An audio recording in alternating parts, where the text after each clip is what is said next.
Hello बच्चों। तो हम लोगों ने निर्देशांक ज्यामिति एनसीईआरटी का जो बुक है उसका क्वेश्चन नंबर 4 तक किया है और आज हम लोग क्वेश्चन नंबर 5 करेंगे। क्वेश्चन नंबर 5 क्या कह रहा है, देखिए।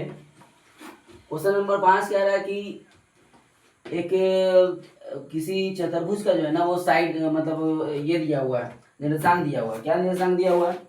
दिया हुआ है कि ए जो है वो 3,4 है, बी जो है वो 6,8 7 है और सी जो है वो 9,4 है और डी जो है वो 6,1 है। तो बता रहा है कि बताइए कि क्या यह एक वर्ग के शीर्ष है। मतलब हम लोग को प्रूफ करके दिखाना है कि क्या जो है ये जो 4 निर्देशांक दिया हुआ है क्या ये एक वर्ग का शीर्ष है।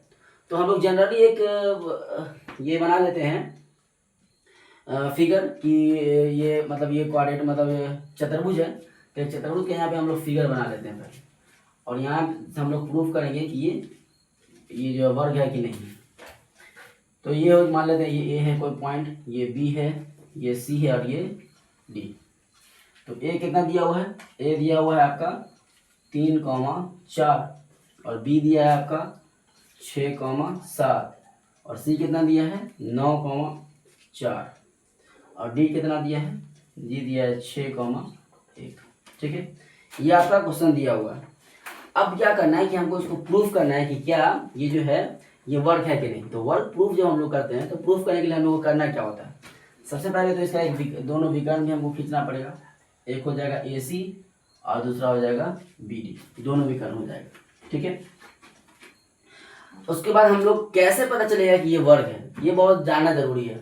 अगर ये वर्ग होगा तो वर्ग होने के लिए शर्त क्या क्या है, सबसे पहले हम लोग शर्त जान लेते हैं। अगर मान लेते हैं कि ये एबीसी चतुर्भुज एक वर्ग है तो इसका क्या क्या कौन कौन से साइड इसके बराबर होंगे, कौन कौन ये जो इसका मतलब डायगोनल ये जो बोलते हैं इसको विकर्ण ये बराबर होगा। जानिए कि अगर हम लोग निकालेंगे इसका ए बी जो साइड जो है ए बी बराबर अगर बी सी बराबर सी डी बराबर ए डी, अगर ये चारों साइड इसका बराबर निकल गया। दूसरा इसका एक दोनों विकर्ण मतलब ए सी विकर्ण और बी डी, ये अगर दोनों विकर्ण बराबर हो गया, चारों भुजा और दोनों विकर्ण ये चारों भुजा आपस में बराबर हो जाए, चारों का चारों भुजा आपस में बराबर हो जाए और ये दोनों विकर्ण आपस में अगर बराबर हो गए, अगर ऐसा आ गया तो जान लीजिए कि ये जो क्या है हमारा वर्ग है। और अगर ऐसा नहीं आया तो ये वर्ग नहीं होगा। तो हम लोग लिख देंगे उसमें कि ये वर्ग के शीर्ष नहीं है। अगर ऐसा आ गया कि ए बी बराबर बी सी बराबर सी डी बराबर ए डी, मतलब ये चारों बराबर आ गया तो ये हो जाएगा वर्ग। अगर नहीं आया तो वर्ग नहीं होगा। और साथ साथ इसके बराबर होने के बाद इसका विकर्ण भी क्या आना चाहिए, बराबर आना चाहिए। ठीक है, तो हम लोग स्टार्ट करते हैं इसको बनाना। क्या कहाँ से स्टार्ट करेंगे? तो सबसे पहले हम लोग क्या करेंगे, ये तो फिगर बना लेंगे, उसका ये कर लेंगे और उसके बाद सबसे पहला जो काम होगा वो उसका साइड निकालना होगा। कौन सा साइड निकालना होगा? पहले ए बी निकालेंगे। तो हमने आपको पहले ही फार्मूला बता दिया है ए बी का, फर्स्ट की दूरी सूत्र से इस्तेमाल करते हैं। तो सीधा दूरी सूत्र लगाएंगे। ए बी बराबर क्या होता है, दूरी सूत्र क्या होता है x2 माइनस x1 का स्क्वायर। ठीक है, अब प्लस क्या होता है y2 माइनस y1 का स्क्वायर। ठीक है, x2 क्या है वहां से उसको बैठा दीजिए। अभी हम लोग किसकी बात कर रहे हैं, ए बी की बात कर रहे हैं। तो ए बी में जो x2 या y2 जो होता है ये बाद में जो आएगा b उसका होता है। ठीक है, और x1 y1 जो होता है वो a का होता है। तो हम लोग x2 से करेंगे तो क्या हो जाएगा 6, x2 में हो जाएगा 6 माइनस x1 कितना होगा 6 माइनस 3 का स्क्वायर प्लस y क्या है मेरा 7 और ये y1 जो है क्या है 4 है, 4 का स्क्वायर। इसको बनाएंगे 6 में से 3 कटेगा तो कितना हो जाएगा 3, तो ये आ जाएगा 3 का स्क्वायर। अब प्लस 7 में से 4 का कितना हो जाएगा 3, तो ये हो गया 3 का स्क्वायर। 3 का स्क्वायर हो जाएगा 9, 3 का स्क्वायर 9, तो कितना हो जाएगा टोटल 9 9 हो जाएगा 18। जब 18 को हम लोग रूट से निकालेंगे तो ये निकल जाएगा 9 का होता है 3, तो ये हो जाएगा 3√2, 3 बाहर निकल जाएगा, ये हो जाएगा 3√2। इसको आपको समझा भी देते हैं कैसे निकालें। 18 का जब हम लोग तो इसको फैक्टर करते हैं तो 2 से लगाते हैं इसको तो हो जाता है 9 और फिर 3 से लगाते हैं तो हो जाता है 3। जिसका जोड़ा लग जाता है वो बाहर निकल जाता है, इसका जोड़ा नहीं लगेगा वो क्या हो जाएगा अंदर ही रह जाएगा। 2 का जोड़ा नहीं लगा था यहाँ पे। ठीक है, अब आते हैं हम लोग अगले क्वेश्चन में। मतलब इसका अगला पॉइंट, ये ए बी निकालनी है। ए बी के बाद हम लोग क्या निकालना होगा, बी सी, बी सी का फिर निकालना होगा सी डी। मतलब हम लोग को 6 पॉइंट निकालने हैं टोटल। तो हमने अभी ए बी निकाल दिया आपका, ठीक है। अब देखिए बी सी, इसका बी सी निकालना है। बी सी में से वही फॉर्मूला लगाना है, क्या निकालना है, x2 माइनस x1 का square plus y2 minus y1 का स्क्वायर, ठीक है। ये हो जाएगा आपका। तो x2 क्या हो जाएगा आपका, x2 देखिए अब bc की बात हो रही है। b कहाँ है आपका, ये है b, ये आपका c। तो अब b वाला जो होगा वो हो जाएगा x1 y1, ये हो जाएगा आपका x2 y2। अब बैठा दीजिए फिर x2 y2 क्या है, आपका x2 क्या है 9 है, तो 9 और माइनस क्या हो जाएगा 6, 9 माइनस 6 का स्क्वायर अब प्लस इधर क्या हो जाएगा, इधर हो जाएगा 4 और माइनस 7, तो हो जाएगा 4 और माइनस 7 इसका स्क्वायर। 9 में से 6 चला जाएगा कितना बचेगा 3, तो ये तो हो जाएगा आपका 3 का स्क्वायर अब प्लस माइनस 7 अब प्लस 4 है, तो जब माइनस 7 में से 4 कट जाएगा तो कितना बचेगा -3, तो ये हो जाएगा आपका -3 का स्क्वायर। अब 3 का स्क्वायर कितना होता है, 3 3 जा 9, फिर 3 3 जा 9, ये आपका कितना आ गया 18। तो ये भी कितना निकल के आ जाएगा आपका, ये भी आ गया आपका 3√2, ठीक है। कौन कौन निकल गया, ए निकल गया, बी निकल गया, सी निकल गया। अब क्या निकालना है आपको, अब निकालना है फिर सी डी। बी सी निकल गया, सी डी निकालना है। तो देखिए यहाँ पे हम सी डी निकाल देते हैं आपका, इसको ऐसे कर देते हैं, यहाँ पे निकाल देते हैं सी डी। सी डी बराबर क्या हो जाएगा, रूट अंदर x2 माइनस x1 का square plus y2 minus y1 का स्क्वायर, ठीक है। देखिए थोड़ा सा हल्का सा उधर कर देते हैं इसको। अब ये निकालेंगे इसको x2 माइनस x1 का, फिर वही सेम बात, फिर वो हो जाएगा मेरा y2 y1, ये हो जाएगा x1 x2। तो अब क्या हो जाएगा, अब ये हो जाएगा यहाँ पे 6 माइनस 9 का स्क्वायर और प्लस हो जाएगा यहाँ पे 1 माइनस 4 का स्क्वायर।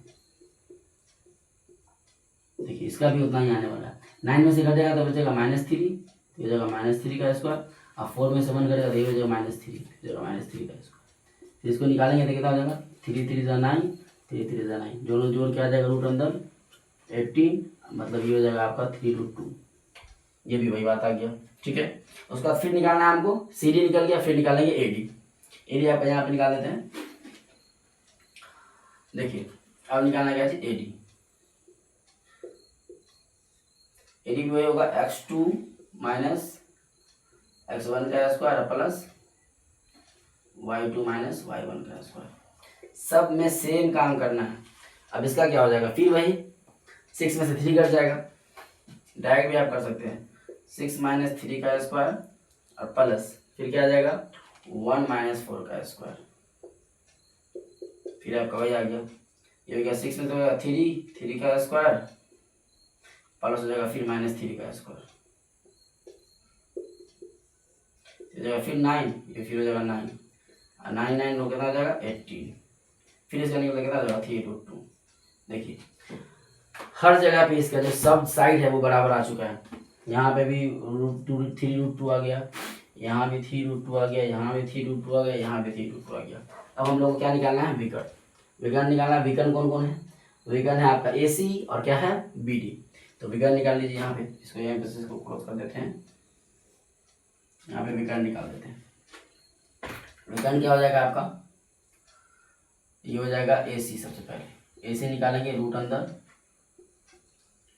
x2 माइनस x1 का square plus y2 minus y1 का स्क्वायर।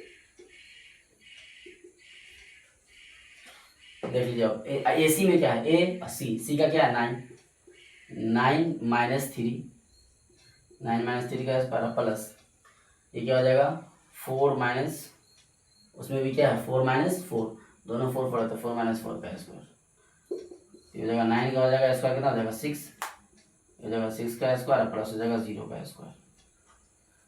तो 6 का स्क्वायर कितना हो जाएगा 36, 0 तो 0 ही रहेगा, तो ये आ जाएगा 36। मतलब इसको निकालिएगा तो कितना निकलेगा बाहर में 6। और फिर क्या निकालना है हमको निकालना है बी डी।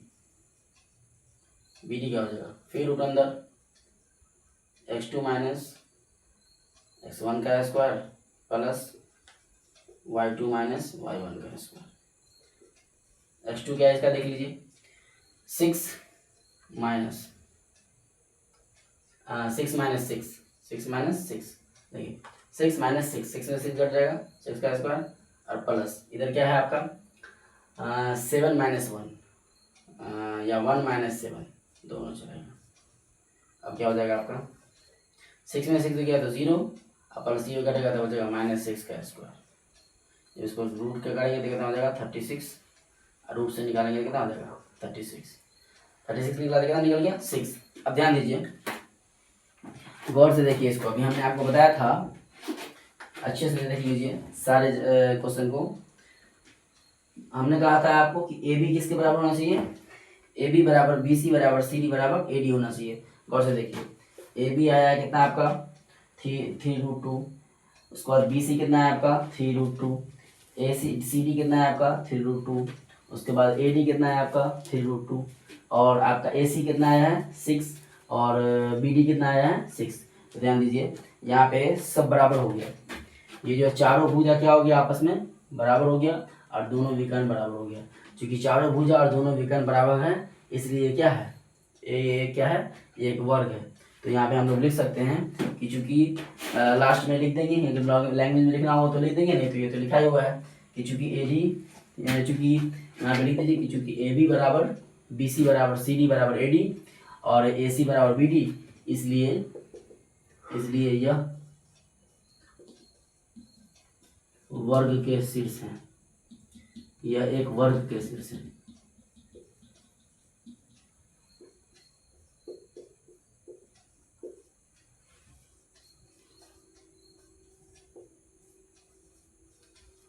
ठीक है, तो इसमें हमने आपको पहले ही क्वेश्चन से पहले ही बता दिया था कि जितना भी क्वेश्चन होगा इस चैप्टर स्टार्ट करने से पहले कि 7.1 का जितना क्वेश्चन होगा वो सब डिस्टेंस फार्मूला पे बनेगा। दूरी सूत्र ये जो फार्मूला है आपका x2 माइनस x1 का square plus y2 minus y1 का स्क्वायर रूट के अंदर में। तो ये आपका क्वेश्चन नंबर 5 है 7.1 का। ठीक है, इसी तरीके से क्वेश्चन नंबर 6 है। क्वेश्चन नंबर 6 जाइए आप NCERT खोलिए और क्वेश्चन नंबर 6 में देखिए 4 क्वेश्चन दिया होगा, उसमें से आपको बना करके ट्राई करना है। बस उसमें सब में सारा क्वेश्चन में सेम काम करना है, एक फिगर बनाना है और उसका क्या क्या निकालना है 4 चीज़, 4 निकालना है चारों साइड और 2 निकालना है विकर्ण। चारों साइड अगर बराबर हो गया और दोनों विकर्ण बराबर हो गया तो वर्ग होगा। अब उसका अलग अलग प्रॉपर्टी है, जैसे अगर आयत होगा तो आयत के लिए क्या शर्त है कि आयत का आमने सामने का साइड क्या होगा बराबर होगा और उसका विकर्ण भी बराबर होगा। अगर समचतुर्भुज होगा तो चारों साइड बराबर होगा और विकर्ण बराबर नहीं होगा। समांतर चतुर्भुज होगा तो आमने सामने का साइड बराबर होगा और विकर्ण बराबर नहीं होगा, विकर्ण बराबर नहीं होगा। और समांतर चतुर्भुज में और भी बहुत सारे शर्त है, तो हम लोग अब जो नेक्स्ट इसके बाद पढ़ेंगे उसमें आगे की बातों को समझेंगे। ठीक है, इस क्वेश्चन को अच्छे से क्या कर लीजिए आप लोग उतार लीजिए।